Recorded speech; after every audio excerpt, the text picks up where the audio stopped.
ఆ అమ్మాయిని మీ ఇంట్లో ఎవరైనా టార్చర్ పెడుతున్నారా?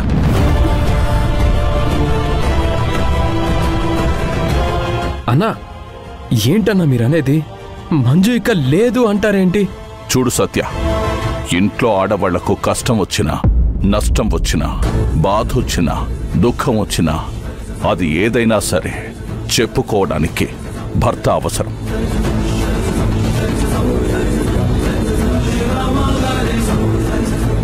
అలాంటి మంచి చెడులు మంజు నీతో షేర్ చేసుకుంటుందా? పర్వాలేదన్నా, బాగానే మాట్లాడుకుంటాం. మాట్లాడుకోవడం ఎవరైనా మాట్లాడుకుంటారు. మనసు అర్థం చేసుకుని మాట్లాడాలి. నీకు నేనున్నాను అనే భరోసా ఇచ్చే విధంగా మాట్లాడుకోవాలి. అన్నా, దండం పెడతానన్నా, మంజుకేమైందో చెప్పండి. ఏం మణమ్మ గారు, మీతో మంజు ఎలా ఉంటుంది? బాగానే ఉంటుందన్నయ్య. బాగానే ఉంటే ఆ అమ్మాయి ఒక్కతే రోడ్డు మీద ఏడుస్తూ ఎందుకు బాధపడుతుంది? ఏమిటి సార్ మీరు అంటున్నది? పిఏ సార్, ఒకసారి మంజును పిలు. అలాగే సార్.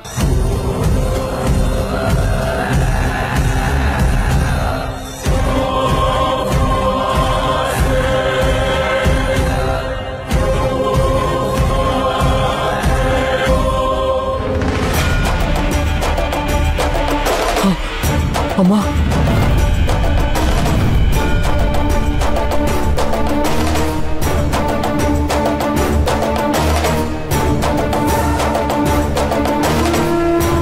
మంజు,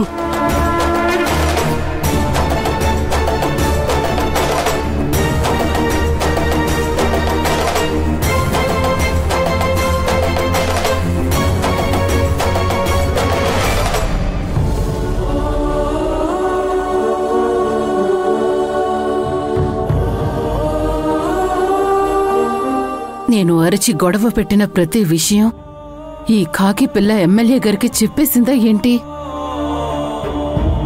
మంచు దారిలో ఉన్న గుడిలో చాలా బాధపడటం నేను చూసా. తనకి రెస్ట్ కూడా అవసరం. మంజు, ఇప్పటి వరకు నిన్ను ఎవరెవరు బాధ పెట్టారో చెప్పమ్మా.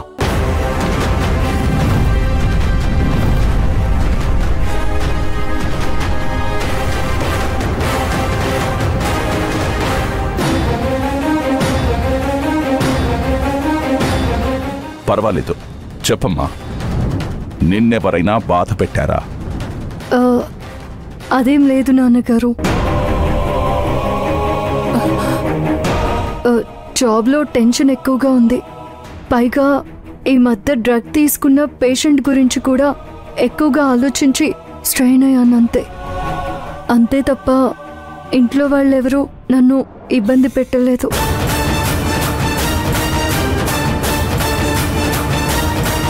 చూడండి, మంచు కంటతడికి కారణం మీరేనని తెలిస్తే మాత్రం ఊరుకోను. ఉంటాను, వెళ్ళండి.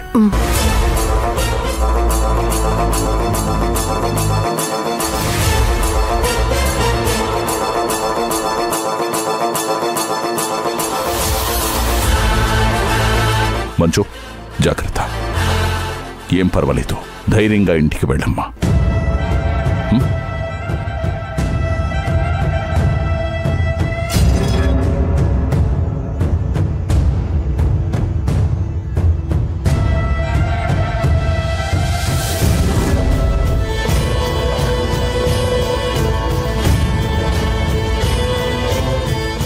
వెళ్ళొస్తాను నాన్నగారు. అలాగే అమ్మా, వెళ్ళిరా.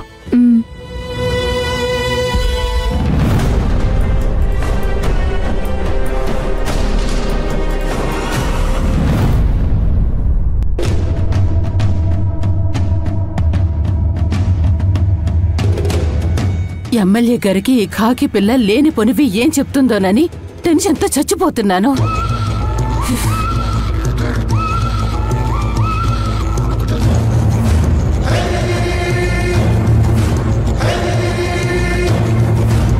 నాన్న సత్య, ఎమ్మెల్యే గారు మనల్ని ఎంత గౌరవించేవారు ఒకప్పుడు. ఈ కాకి పిల్లొచ్చిన దగ్గర నుండి ఆయన మనల్ని వేరుగా చూస్తున్నారు. ఇదే నాకు నచ్చడం లేదు సత్య. అమ్మా, అన్న ఏమన్నారు? మంజు ఎందుకు ఏడుస్తూ బాధపడుతుంది అని అడిగారు. అదెందుకు ఏడుస్తుందో, ఎందుకు బాధపడుతుందో మనల్ని అడిగితే మనమేం చెప్తాం? నీకు తెలిసే ఉంటుందని నిన్ను అడిగారేమో. నాకేం తెలుస్తుంది? అదెందుకు ఏడుస్తుందో, ఎందుకు నవ్వుతుందో నేనేమన్నా వీడియో తీస్తూ కూర్చున్నానా ఏంటి? అమ్మా, ఎమ్మెల్యే అన్న రోడ్డును వెళ్తూ ఏడుస్తున్న మంజుని చూశారంట. మంజు ఎంతగా బాధపడుతుందో మనం అర్థం చేసుకోవాలి కదా. తన బాధను చెప్పుకోవడానికి మనుషులు కానరాక భగవంతుడితో చెప్పుకుంటుందంట. మనుషుల మధ్యనే ఉంటూ ఒక మనిషి ఒంటరిగా ఫీల్ అవడం అంతటి దురదృష్టం మరొకటి ఉండదమ్మా. అలాంటి దురదృష్టవంతురాలే మంజు మేడం. సత్య, తన గురించి చరిత్ర పాఠాలు మాకేం వినిపించద్దు. ఆమెంటో, ఆమె ప్లాన్ ఏంటో నాకు బాగా అర్థమైంది. అర్థమైనప్పుడు మహానంది అన్నతో మంజు ఇలా చేస్తుంది, ఇలా ఉంటుంది, మాకు తలనొప్పిగా తయారయింది అని చెప్పకపోయావా? ఉదయం నువ్వు తిట్టినందుకే మంజు అలా ఏడ్చిందని ఎమ్మెల్యే గారితో మంజు మేడం చెప్పుంటే అప్పుడు ఏం జరుగుండేది? ఇప్పుడేంట్రా నీ గోల? అమ్మా, ఇప్పుడు నేను గోల చేయటం లేదమ్మా, జరిగింది చెప్తున్నాను. ఎమ్మెల్యే అన్నకు అసలు నిజం తెలిస్తే జరగబోయేది చెప్తున్నాను. మణి, నువ్వెందుకు మంజు మీద అంతగా పగబట్టావు? చూడండి చిత్రకారులు గారు, నేనెవ్వరి మీద పగబట్టలేదు. పగబట్టాల్సిన అవసరం నాకు అంతకన్నా లేదు. కాకపోతే ఆ కాకి పిల్లను మన సత్యకి భార్యగా అంటే మాత్రం నేను అసలు ఒప్పుకోను. ఏ, సత్యకి మంజుకి జరిగింది పెళ్లి కదా? అది పెళ్ళే, కానీ ఎలాంటి పెళ్లి? అది ఒక దొంగ పెళ్లి. పెళ్లి కొడుకునే కాకుండా వాళ్ల తరపున ఉన్న ప్రతి ఒక్కరిని ఆ కాకి పిల్ల మోసం చేసి మెళ్ళో తాళి కట్టించుకుంది. అలా జరిగిన పెళ్లిని ఏమని పిలుస్తారు చెప్పండి చిత్రకారులు గారు? అలాంటి పెళ్లిని పెళ్ళనే అంటారా? అలా దొంగచాటుగా కోడలు అనే ముసుగేసుకుని వచ్చిన దాన్ని అసలు కోడలనే అంటారా? అమ్మా, జరిగిపోయిన విషయం నిన్ను నన్ను మనందరినీ బాధ పెట్టింది. కానీ తనేంటో, తన మంచితనం ఏంటో అర్థం అవుతూనే ఉంది కదా. అంటే ఏంటిప్పుడు? నువ్వు విడాకులు ఇవ్వవా?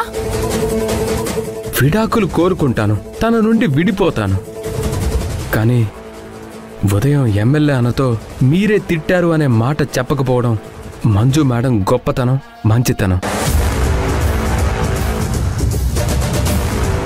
అలాంటి మంచితనాన్ని మసకబారేలా చేయొద్దమ్మా. చూడుమని, ఆ అమ్మాయి ఇంట్లో అడుగు పెట్టిన దగ్గర నుంచి మన పరువుని చాలాసార్లు కాపాడింది, మన గౌరవాన్ని చాలాసార్లు పెంచింది.